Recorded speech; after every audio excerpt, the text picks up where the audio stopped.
প্রিয় অনার্স প্রথম বর্ষে হিসাব বিজ্ঞান বিভাগের শিক্ষার্থীবৃন্দ, আজকে আমি তোমাদের সামনে প্রিন্সিপালস অফ অ্যাকাউন্টিং এই সাবজেক্টের উপর আরেকটি অনলাইন ক্লাস নিতে যাচ্ছি। তো আজকে আমার আলোচনার বিষয় হলো জার্নাল এন্ট্রি এবং অ্যাকাউন্টিং ইকুয়েশন। তো এই দুইটা বিষয় দেখানোর জন্য আমি তোমাদের সামনে আগে একটা প্রবলেম উপস্থাপন করে রাখছি। খাদিজা ট্রেডিং কোম্পানি নভেম্বর 2018, অর্থাৎ খাদিজা ট্রেডিং কোম্পানি নভেম্বর 2018 সালে কতগুলো ট্রানজ্যাকশন সম্পন্ন হয়েছে, সেই ট্রানজ্যাকশনগুলো আমি এখানে উল্লেখ করছি। সো সেই ট্রানজ্যাকশনগুলো থেকে আমরা এখানে কয়েকটা কাজ করব। এক নম্বর হলো এই ট্রানজ্যাকশনগুলো থেকে আমরা প্রথমে জার্নালাইজ করব, অর্থাৎ জাবেদা এন্ট্রি তৈরি করব। তারপর সেখান থেকে আমরা পরবর্তীতে অ্যাকাউন্টিং ইকুয়েশন তৈরি করব। আর 3 নম্বরে কি করব, আমরা সেই অ্যাকাউন্টিং ইকুয়েশনটাকে আমরা প্রুফ করব।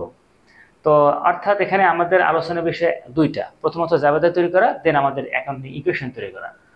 তো আমি তোমাদের আগে বলে রাখি যে তোমরা ইন্টারমিডিয়েটে যারা কমার্স থেকে আসছো তারা জাবেদা আগে করছো, বাংলায় করছো।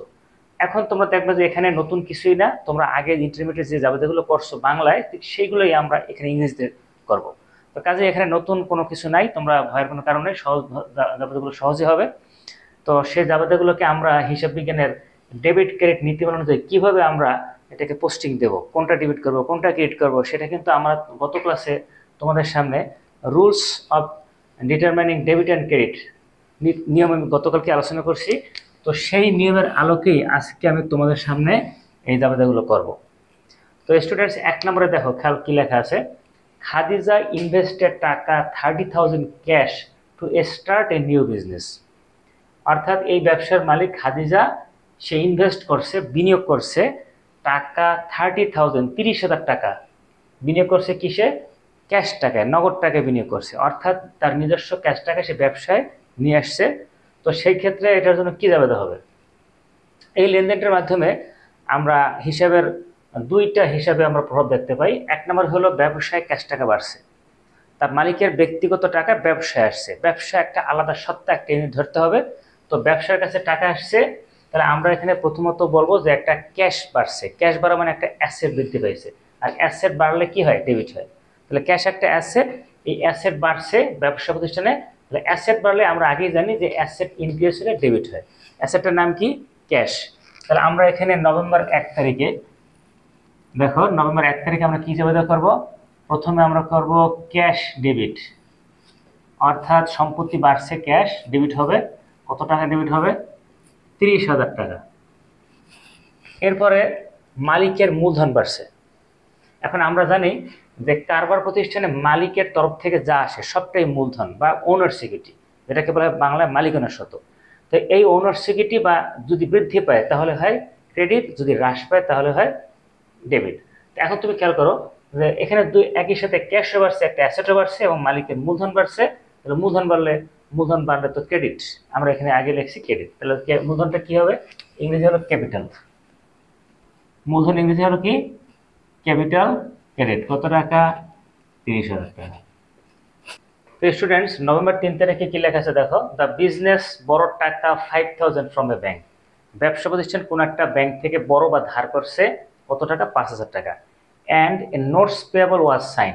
এখন এখানে বিষয়টা হলো যে 5 লাখ টাকা ব্যাংক থেকে ধার করার পর সে লোনটাকে পরিশোধ করার স্বীকৃতি হিসেবে সেটা নোটে সাইন করছে।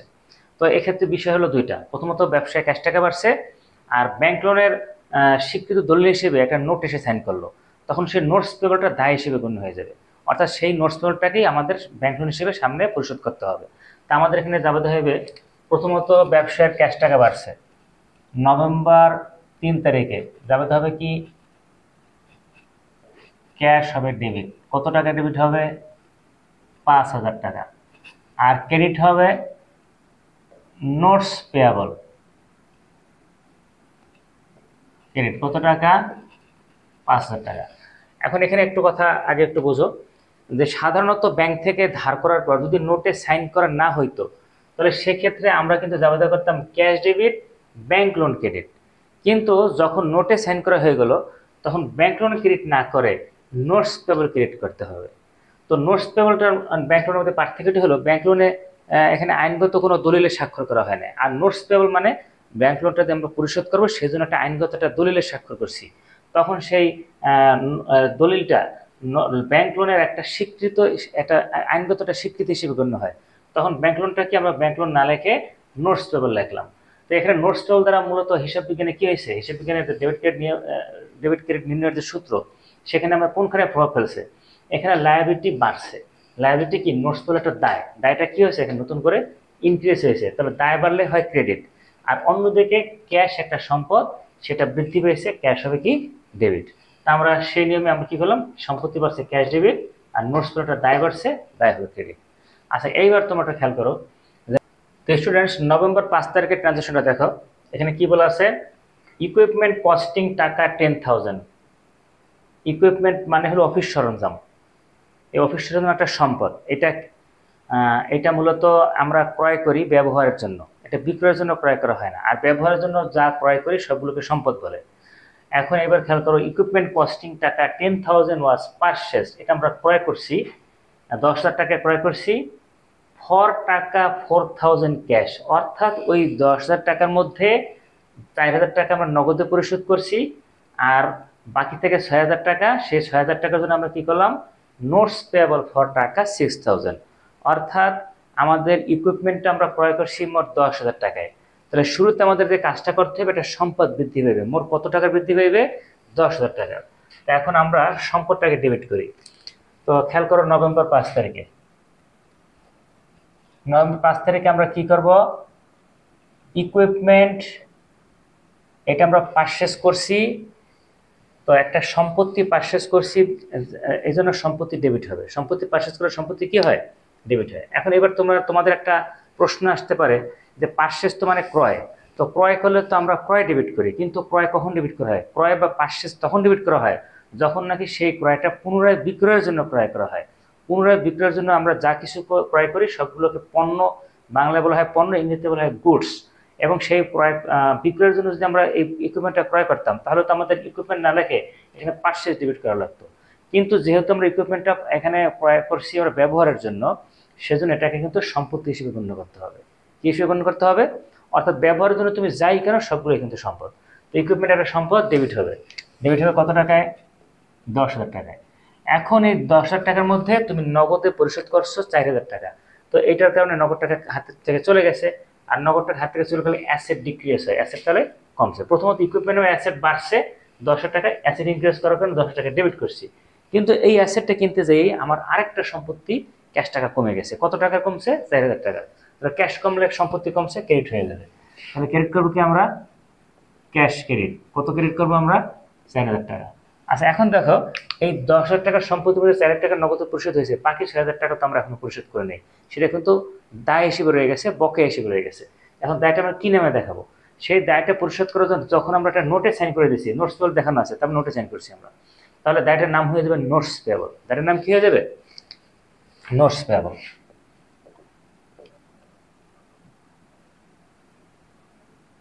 কত ক্রেডিট হবে, 6,000 টাকা। এখানে আমি তোমাদের আরেকটা নিয়ম আমি বলে রাখি, যদি এখানে দায় হিসেবে নোটে সাইন করা না হয়তো, যদি বলা থাকতো যে and the remaining 6,000 on credit on account, এরকম যদি কথা বলা থাকে, তাহলে কিন্তু নোটস পেবল না লেখে ওই অন ক্রেডিট অন অ্যাকাউন্ট মানে বাকিতে, অন ক্রেডিট অন অ্যাকাউন্ট মানে কি বাকিতে, আর নোটস পেবলের মাধ্যমে করছে সে এটাও বাকিতে। কিন্তু পার্থক্য হলো নোটস পেবল বলা থাকলে তখন নোটস পেবল ক্রেডিট করতে হয়, আর যদি অন অ্যাকাউন্ট অন ক্রেডিট লেনদেনের সাথে শেষে লেখা থাকে তাহলে তখন ক্রেডিট করতে হয় অ্যাকাউন্টস পেবল, বাংলাকে যেটাকে বলা হয় প্রাপ্য হিসাব। আর নোটস পেবল ইংরেজি হলো প্রদেয় নোট। দুইটার মধ্যে পার্থক্য হলো অ্যাকাউন্টস পেবলটায় স্বীকৃত দলিল সাইন করা হয় না, আর নোটস পেবলের স্বীকৃত দলিল সাইন করা হয়। দুইটাই দেয়। অ্যাকাউন্টস পেবলটা হলো সাধারণ দায়, অলিখিত দায়, আর নোটস পেবল হলো লিখিত এবং আইনগত স্বীকৃত একটা দায়। আচ্ছা এইবার আমরা জাবেদা করবো কি, তাহলে এখন দেখো এখানে প্রথম জাবেদায় সম্পত্তি 10,000 টাকা ডেবিট হয়েছে, আর ক্রেডিট দিকেও কিন্তু মোট 4,000 এবং 6,000, মোট 10,000 টাকা ক্রেডিট হয়েছে। এর মধ্যে ক্যাশ ক্রেডিট হয়েছে 4,000 টাকা, আর নোটস পেবল ক্রেডিট হয়েছে 6,000 টাকা। এটা হচ্ছে অ্যাসেট কমছে, আর এটা হচ্ছে একটা দায় বাড়ছে। অ্যাসেট কমলে অ্যাসেট ক্রেডিট, আর দায় বাড়লে দায় ক্রেডিট। আচ্ছা এইবার তোমরা খেয়াল করো, নভেম্বর 10 তারিখে টাকা 1,500 payment was made on notes payable. এবার তুমি খেয়াল করো, এই যে নোটস পেবলটা একটা দায়, যেটা নাকি 5 তারিখের লেনদেনে সৃষ্টি হয়েছে, সরি আমি মাঝখানে জাবেদা বাদ করে গেছে, নভেম্বর 8 তারিখের লেনদেনটা দেখো, সাপ্লাইজ কস্টিং টাকা 2000 ওয়ার পারচেসড অন অ্যাকাউন্ট। এইবার সাপ্লাইসের বাংলা হলো মণিহারি। মণিহারি কোনগুলোকে বলা হয়? কাগজ কলম পেন্সিল, অফিসের প্রয়োজনে বিভিন্ন ধরনের টুকরা, বিভিন্ন জিনিস, রাবার, গার্ডার, কার্বন পেপার ইত্যাদিকে মণিহারি বলা হয়। এই মণিহারি ইংরেজি হলো সাপ্লাইস। এই সাপ্লাইসটা মূলত ক্রয় করা হয় ব্যবহারের জন্য। তাহলে শুরুতে যখন আমরা সাপ্লাইসটা ক্রয় করছি, তখন সাপ্লাইসটা ক্রয় করার পর ব্যবহার না করা পর্যন্ত সেটাকে সম্পদ বলতে হবে। তাহলে সাপ্লাইস ক্রয় করছি 2000 টাকা, এটা দ্বারা সাপ্লাইস নামক একটা অ্যাসেট বৃদ্ধি পাইবে, অ্যাসেট বলে ডেবিট হবে। আর অন্যদিকে পারচেস করছি অন অ্যাকাউন্ট। এই যে আগে বলছিলাম যে অন অ্যাকাউন্ট বলে কিন্তু বাকিতে বোঝায়, তখন অন অ্যাকাউন্ট বলে ক্রেডিট করতে হবে অ্যাকাউন্টস পেয়েবল। এখানে কিন্তু নোটস পেল ক্রেডিট করা যাবে না। নোটস পেল ক্রেডিট করতে গেলে নোটস পেল বলা থাকতে হবে যে বাকি টাকা পরিশোধ করতে নোটে সাইন করছি, কিন্তু সেটা তো বলে না, বলছে অন অ্যাকাউন্ট। তো সেক্ষেত্রে আমাদের ক্রেডিট করতে হবে কি? Accounts payable. তাহলে এখন দেখো আমাদের কি করতে হবে,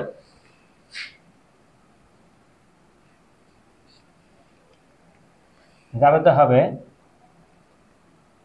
সাপ্লাইস ডেবিট। একটা অ্যাসেট বাড়ছে, কত টাকা বাড়ছে?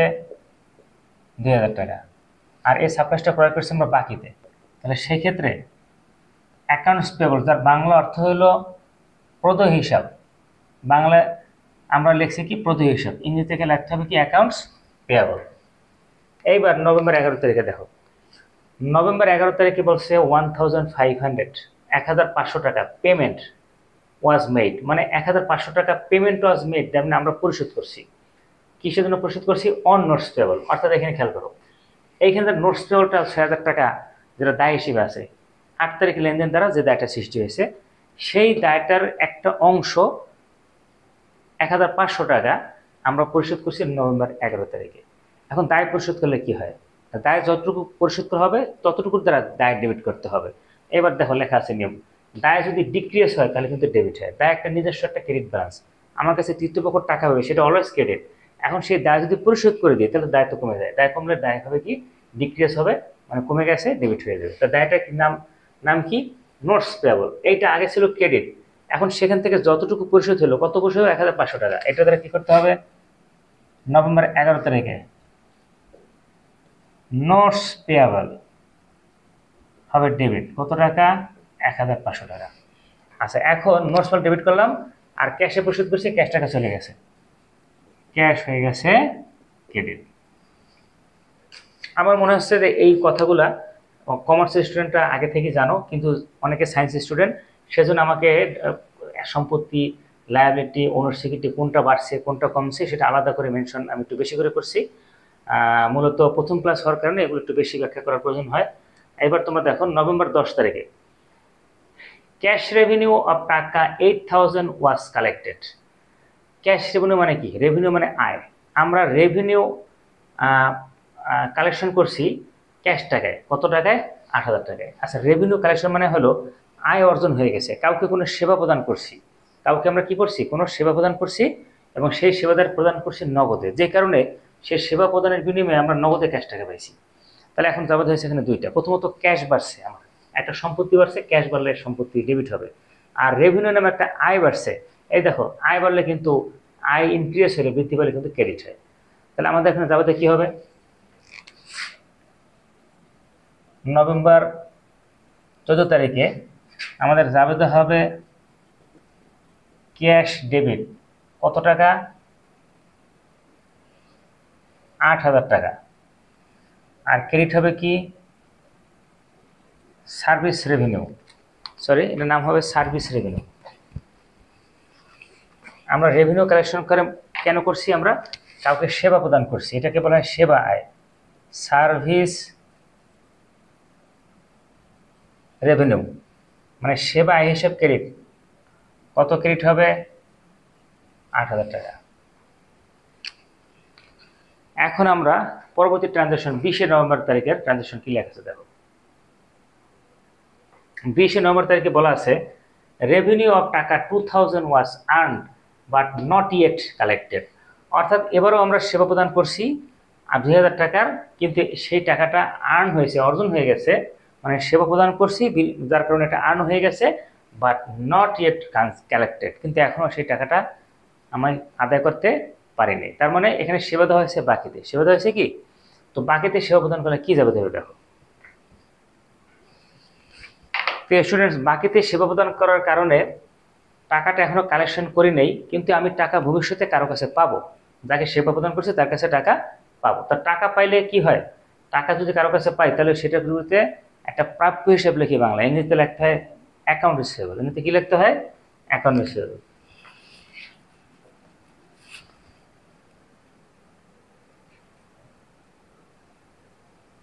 নভেম্বর কত তারিখে, 20 তারিখে আমরা জাবেদা করব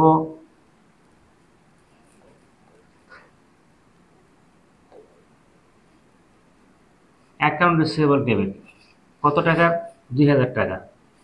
আর এই টাকাটা পাবো কেন, কাউকে আমরা সেবা প্রদান করেছি, তাহলে সেবা প্রদান করলে সার্ভিস রেভিনিউ বা আয় বৃদ্ধি পাবে। কত ক্রেডিট হবে, 2000 টাকা। আচ্ছা এইবার তোমরা দেখো নভেম্বর 23 তারিখে কি লেখা আছে, রেন্ট এক্সপেন্স অফ টাকা 1200 ওয়াজ paid for cash. Rent expense মানে ভাড়া খরচ কত টাকার, 1200 টাকার, ওয়াজ পেড পরিশোধ করা হয়েছে ক্যাশ টাকায়। অর্থাৎ কোন একটা খরচ নগদে পরিশোধ করছি, খরচ পরিশোধ করলে খরচ বৃদ্ধি পায়, খরচ মানে এক্সপেন্স, এক্সপেন্স যদি ইনক্রিজ হয় তাহলে কি হয়, ডেবিট হয়। তাহলে প্রথমত রেন্ট এক্সপেন্স ডেবিট হবে কয় তারিখে,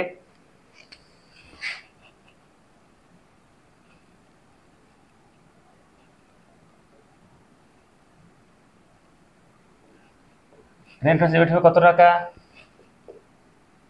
1200 টাকা, এবং টাকা পরিশোধ করছে কি নগদে, তাহলে ক্যাশ টাকা কমে গেছে, কত হবে, 1200 টাকা।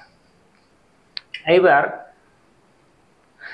আমরা নভেম্বরের 25 তারিখে যাবো, দেখো ওয়েজেস, ওয়েজেস মানে মজুরি, ওয়েজেস টাকা 1000, 1000 টাকার মজুরি, অ্যান্ড স্যালারি টাকা 5000, স্যালারি মানে বেতন কত টাকা, 5000 টাকা, war paid in cash.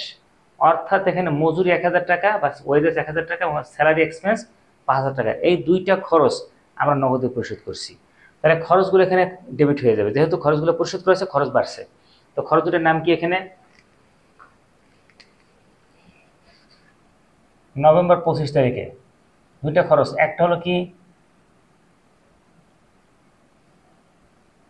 Salary expense, salary expense নামে একটা খরচ বাড়ছে, ডেবিট হবে 5000 টাকা। অন্যদিকে ওয়েজেস বা মজুরি এক্সপেন্স নামে আরেকটা খরচ বাড়ছে, মজুরি খরচ কত বাড়ছে,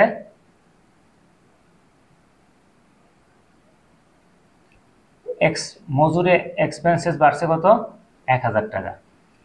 আর এই দুইটার টাকার যোগফল আমরা ক্যাশে পরিশোধ করছি, তাহলে ক্যাশ ক্রেডিট কত হবে, 6000 টাকা। তো স্টুডেন্টস এখন তো আমরা দেখব নভেম্বরের 30 তারিখে যাবো, সাপ্লাইস কস্টিং টাকা 1500 were used of supplies purchased on November 8।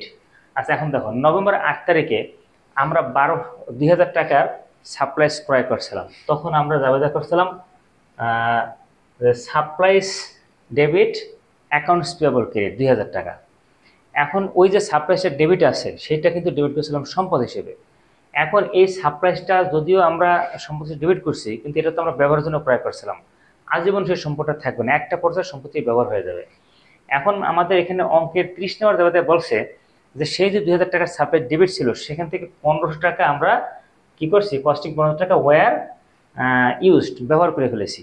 এখন এখানে একটা কথা, সম্পত্তির যে অংশ ব্যবহার হয়ে যায়, সম্পত্তির যে অংশ ব্যবহার করে নিঃশেষ হয়ে যায় সেটাকে আর সম্পত্তি বলে না, তখন সেটাকে বলা হয় খরচ, সেটাকে কি বলা হয়। এখন এই 1500 টাকার সাপ্লাই যে খরচ হয়ে গেছে এটাকে সাপ্লাইস এক্সপেন্স নামে ডেবিট করতে হবে।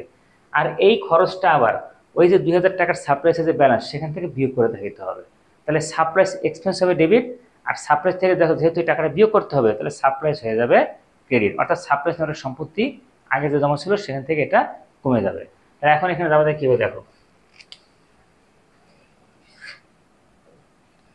যাবে হবে সাপ্লাইস এক্সপেন্স ডেবিট কত টাকা, 1500 টাকা, আর সাপ্লাইস ক্রেডিট কত টাকা, 1500 টাকা। এবার একটা হচ্ছে আবারও বোঝার চেষ্টা করে দেখো, যতটুকু আমরা ইউজ করছি সেটুকু খরচ দেখাইতে হবে। আর ওই ইউজড অংশটা পূর্বের সাপ্লাইস এর অ্যাসেটের ব্যালেন্স থেকে বিয়োগ করতে হবে, যেজন্য সাপ্লাইস করতে হবে ক্রেডিট। তো সাপ্লাইস যখন ক্রয় করছিলাম তখন বাড়ছিল, তখন সেটা ডেবিট, এখন ব্যবহার করেন তখন কমে গেছে, সাপ্লাইস সম্পদটা হয়ে যাবে ক্রেডিট। তো এইভাবে আমাদের প্রত্যেকটা লেনদেনগুলোকে ডেবিট এবং ক্রেডিট বিশ্লেষণ করে কোনটা সম্পত্তি বাড়ছে, কোনটা সম্পত্তি হ্রাস পাইছে, দায় কোনটা বাড়ছে, দায় কোনটা হ্রাস পাইছে, এই ডেবিট ক্রেডিটের সূত্র অনুযায়ী আমাদের সেখানে কি করতে হবে এবং ডেবিট এবং ক্রেডিট করতে হবে। এখানে একটা বিষয়, জাবেদা করার সময় সমান পরিমাণ টাকা ডেবিট করতে হবে, সমান পরিমাণ টাকা ক্রেডিট করতে হবে, তাহলে আমাদের এই জাবেদা কোশ্চেনটা সঠিক হবে। তো এখন আজকে জাবেদা পর্যন্ত শেষ করলাম, এরপরে জাবেদার পরে আমরা এখন এটাকে অ্যাকাউন্টিং ইকুয়েশন করব। তো স্টুডেন্টস, আমরা এবার এই যে ট্রানজাকশনটা আমরা কিছুক্ষণ আগে জাবেদা করলাম যে অঙ্কটার, এখন সেই ট্রানজাকশনগুলো থেকে আমরা এখন হিসাব সমীকরণ তৈরি করব। এখন হিসাব সমীকরণ কি? হিসাব সমীকরণ হলো asset equal to liability plus owner's equity. এই যেটা সমীকরণ আছে, এই সমীকরণে আমরা হিসাবগুলোর প্রভাব অ্যাসেট, লায়াবিলিটি এবং ওনারশিপিটিতে কি প্রভাব ফেলে সেই ভিত্তিতে আমরা এই টাকাগুলোকে আমরা অ্যাসেট, লায়াবিলিটিতে ভাগ ভাগ করে দেখাবো। একটা ট্যাবুলার অ্যানালাইসিস করে আমরা খরচটাকে বিশ্লেষণ করব। এবং এখানে আমরা দেখব যে যতগুলো লেনদেন হয়েছে, লেনদেন থেকে প্রাপ্ত যাবতীয় সম্পত্তির যোগফল যাবতীয় লায়াবিলিটি এবং ওনারশিপের যোগফলের সমান হবে। এখন এই অঙ্কটা করার আগে প্রথমে আমাদের ছক তৈরি করতে হবে। ছক তৈরি করার ক্ষেত্রে তোমাদের দেখো এখানে কি লিখছি, আমরা প্রথমে ডেট লিখছি।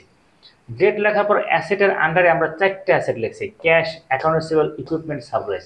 এখন অ্যাসেট কয়টা হবে এটা ডিপেন্ড করবে অঙ্কে জাবেদার মাধ্যমে মোট কয়টা অ্যাসেট পাওয়া যায়, সে অনুযায়ী আমাদের অ্যাসেটের কলাম করতে হবে। অ্যাসেট যদি 4টে হয় 4টে লাগতে হবে, 5টে হলে 5টা লাগতে হবে, 3টে হলে 3টে লাগতে হবে। অর্থাৎ যে কয়টা অ্যাসেট অঙ্কে কোনো একটা নির্দিষ্ট অঙ্কে যতগুলো অ্যাসেট পাওয়া যাবে ঠিক ততগুলো অ্যাসেটের কলাম করতে হবে। তারপর অ্যাসেট ইকুয়াল টু, মাঝখানে আমরা সমান সমান চিহ্ন দেবো। আমরা মাঝখানে কি দেবো? এই যে সমান সমান চিহ্ন দেওয়ার পরে আমরা উপরে হেডিং লিখবো লায়াবিলিটি প্লাস ওনারশিপিটি। এখন এই লায়াবিলিটি হচ্ছে দায়। এখন এখানে অঙ্কে আমরা যদি বিশ্লেষণ করি দেখা যায় এখানে 2টা দায় আছে, একটা হচ্ছে নোটস পেবল, একটা অ্যাকাউন্টস পেবল।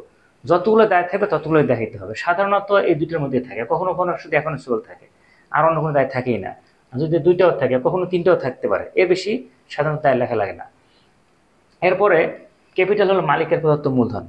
এই ক্যাপিটালটা আমরা একটা আলাদা কলম দেবো, আর যতগুলো দায় থাকবে প্রত্যেকটা দায় নামে আলাদা আলাদা কলম হবে। তারপরে শেষে হলো রিমার্কস বা মন্তব্য কলম দিতে হবে।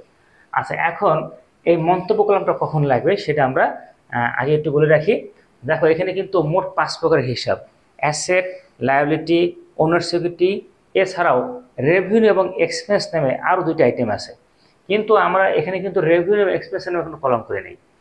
তো না করার কারণে আমরা গত ক্লাসে সমীকরণে উল্লেখ করছিলাম যে প্রত্যেকটা রেভিনিউ কারণে মুনাফা বাড়ে বা প্রফিট বাড়ে, আর সেই জন্য রেভিনিউ কিন্তু ক্যাপিটালের সাথে যোগ করতে হবে।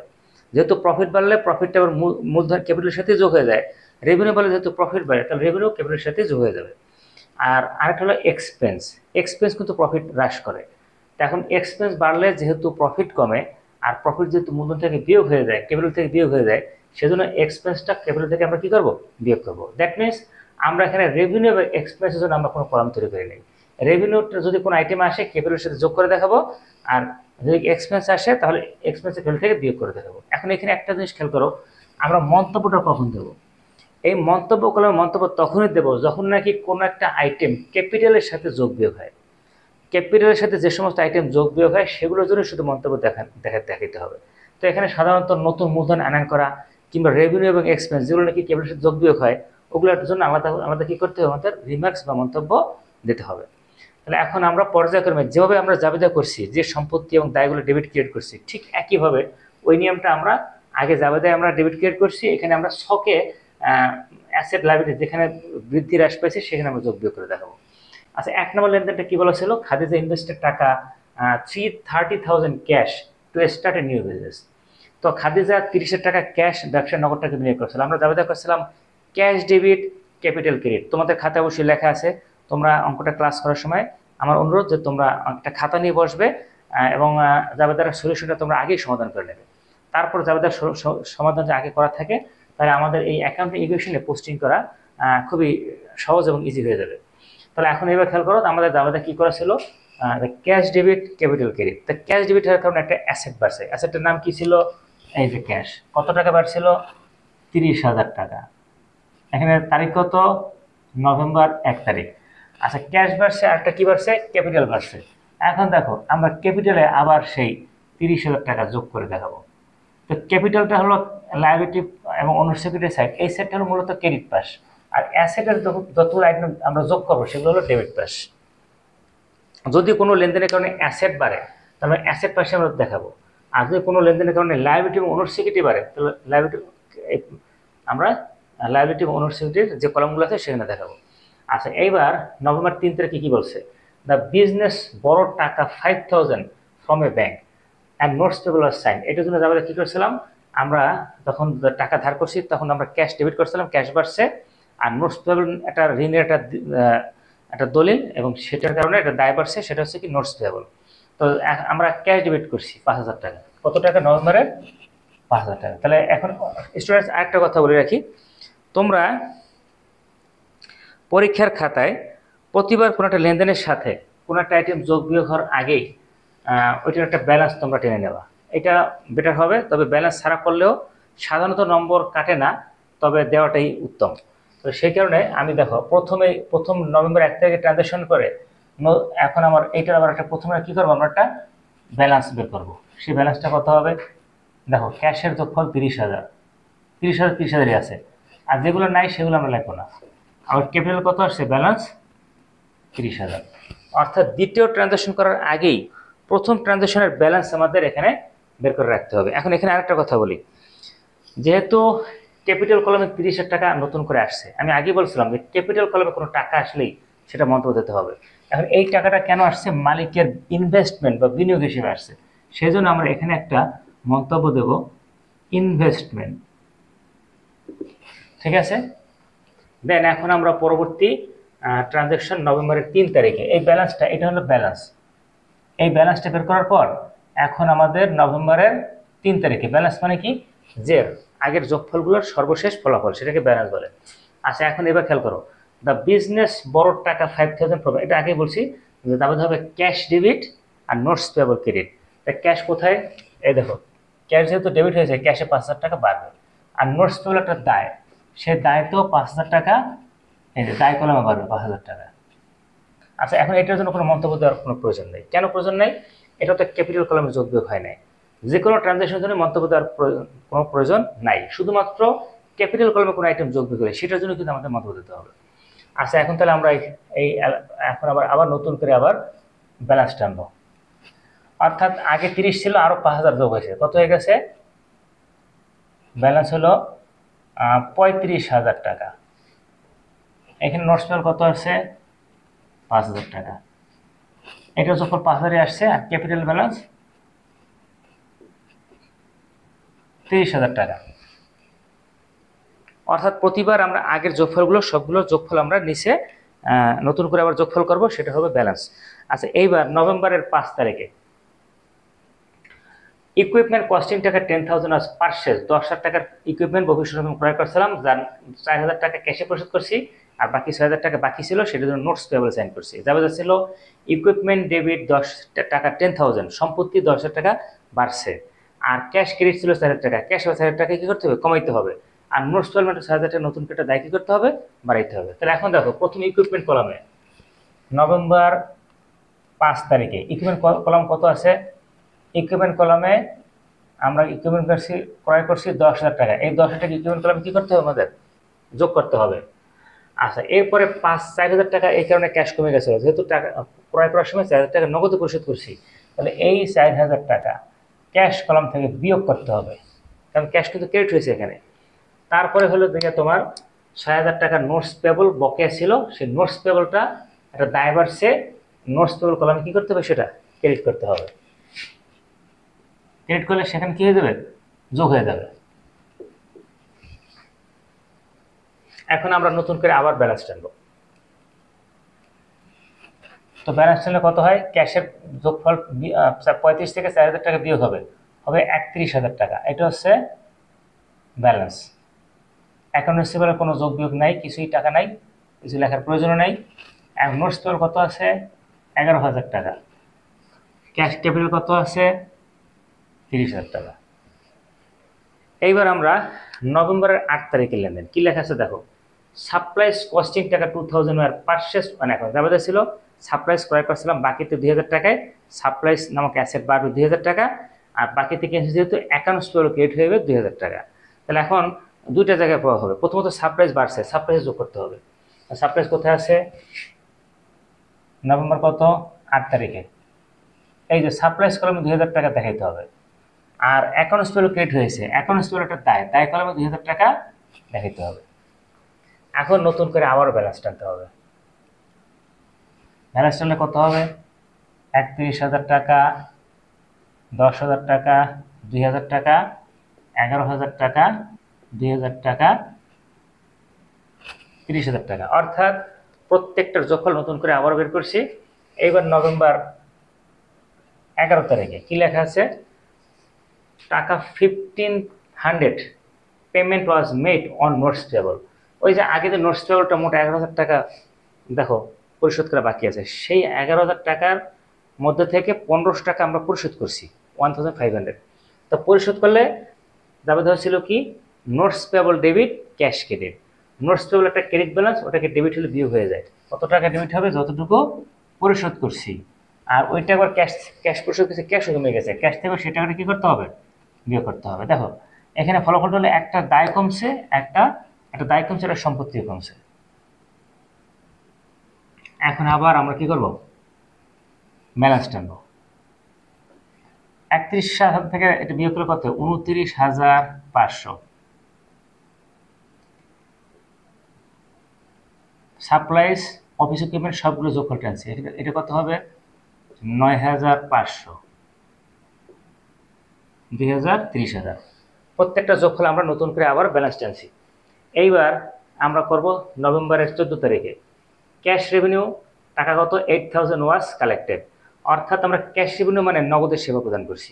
তো 8,000 টাকা নগদের সেবা যখন প্রদান করছিলাম তখন আমাদের কী ছিল, ক্যাশ ডেবিট 8,000 টাকা, সার্ভিস রেভিনিউ ক্রেডিট 8,000 টাকা।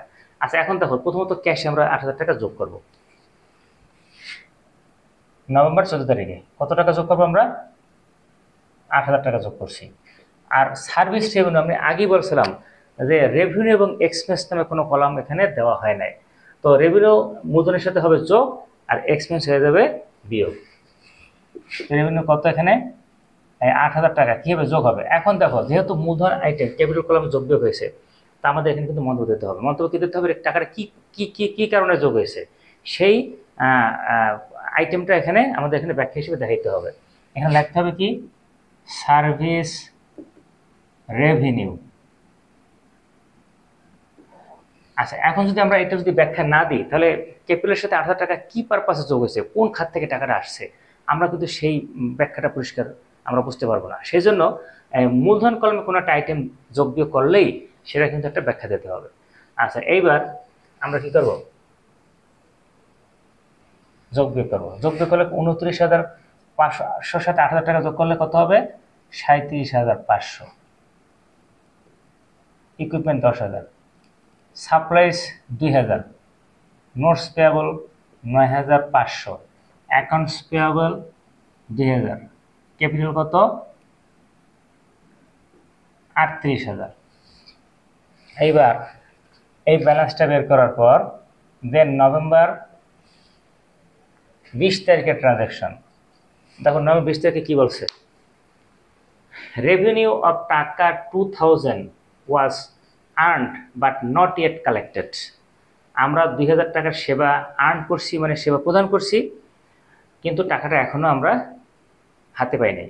অর্থাৎ কাউকে কাজ করে দেওয়ার পর তার কাছে 2,000 টাকা আমরা পাওনা হয়েছে, তার কাছে পাবো। তাহলে এখন যেহেতু পাইনি টাকাটা, আমাদের ডেবিট করতে হবে অ্যাকাউন্ট রিসিভেবল ডেবিট 2,000 টাকা, আর সার্ভিস রেভিনিউ ক্রেডিট করতে হবে 2,000 টাকা। অর্থাৎ ক্যাশের পরিবর্তে এখানে অ্যাকাউন্ট রিসিভেবল ডেবিট হয়ে গেছে। টাকা যেহেতু নগদে পাইনি, সেই কারণে নগদের পরিবর্তে অ্যাকাউন্ট রিসিভেবল ডেবিট হয়ে গেছে। পার্থক্য শুধু এইটুকুই। তো আমাদের এখানে কী ব্যবস্থা করতে হবে, অ্যাকাউন্ট রিসিভেবল বাড়ছে, অ্যাকাউন্ট রিসিভেবল কত বাড়ছে, 2,000 টাকা। আর আরেকটা হলো সার্ভিস রেভিনিউ বাড়ছে। সার্ভিস রেভিনিউ তো কোনো আইটেম নাই, সরাসরি মূলধনের সাথে কী হয়ে যাবে, যোগ হয়ে যাবে। এখানে ব্যাখ্যাটা কী লিখতে হবে, আবারও লিখতে হবে সার্ভিস রেভিনিউ। এবার নতুন করে আবার ব্যালেন্স টানবো আমরা।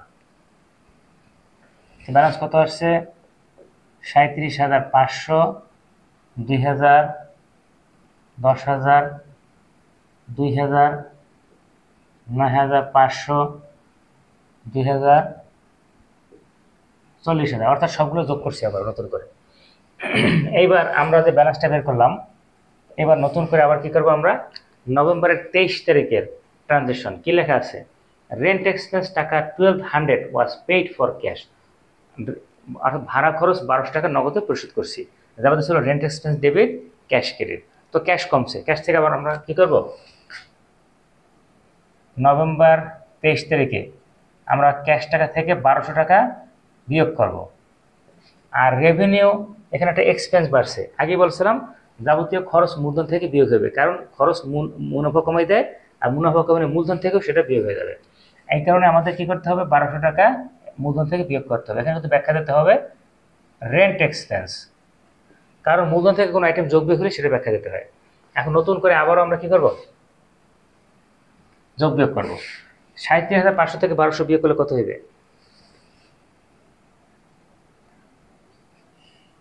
36,300, 2,000, 10,000, 2,000, 9,500, 2,000, 38,800। এইবার আমরা নভেম্বর 25 তারিখ,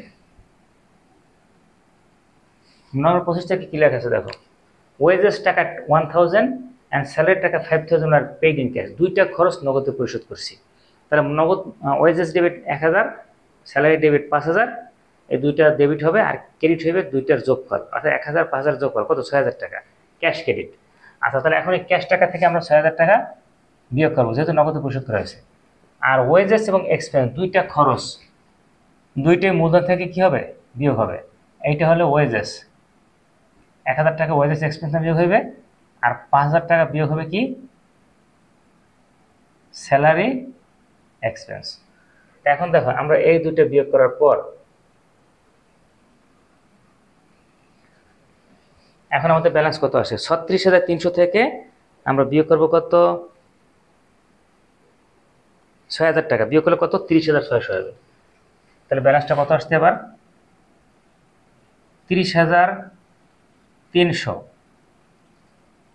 2,000, 10,000, 2,000, 9,500, 2,000। এবার 38,000 টাকা থেকে 6,000 টাকা বিয়োগ করলে কত হইবে, 32,800। এখন এটা ফলাফল লিখি। এইবার আমরা নভেম্বরের 30 তারিখের ট্রানজেকশন দেখো, নভেম্বর 30 তারিখে কি বলছে দেখো, এটি কিন্তু একটা সমন্বয় জাবেদা।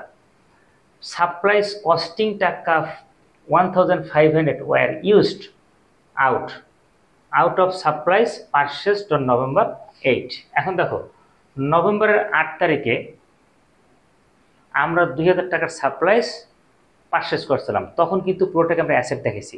কেন অ্যাসেট দেখেছি, ওইটা তখনও ব্যবহার হয় নাই, আমাদের হাতে জমা আছে, ভবিষ্যতে সুবিধা পাবো, সেজন্য তখন অ্যাসেট ছিল।